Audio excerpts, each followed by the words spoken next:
Step 2 in our method is functional fit and scope definition.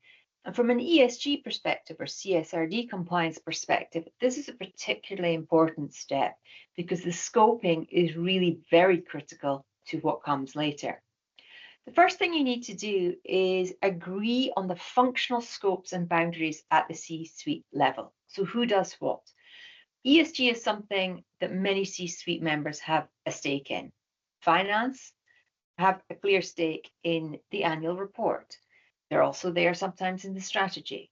Operations, a lot of the process steps that we're talking about will be in the operations area. IT may have a role depending on the automation.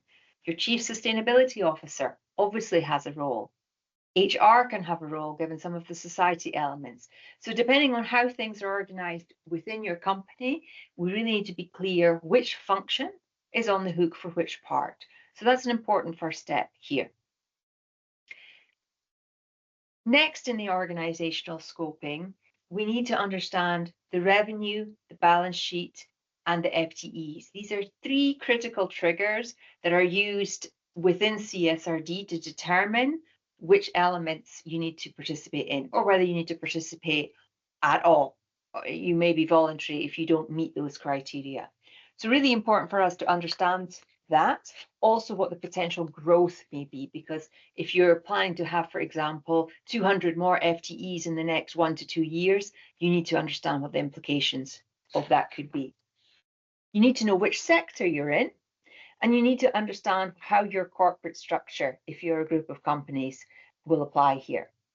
You need to determine what your upstream and downstream boundaries are and work out your time horizons. These are all elements that come into play later on.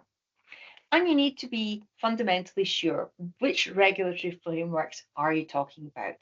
Is it CSRD? Could it be local legislative requirements? Could it be accounting standards that require you to disclose things? But get the view of what the framework for your company means.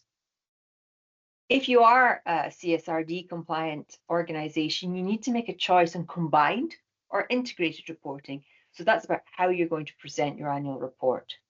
And you need to do your first risk review. We've talked about risks in step 1, but getting that view early on, also important. We have the mandatory standards.